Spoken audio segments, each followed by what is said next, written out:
மணியே மணியின் ஒளியே ஒளிரும் அணி புனைந்த வணியே அணியும்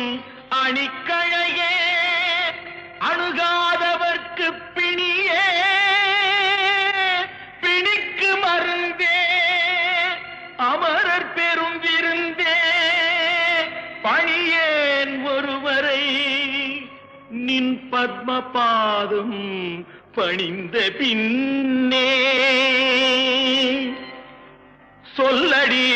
அபிராமி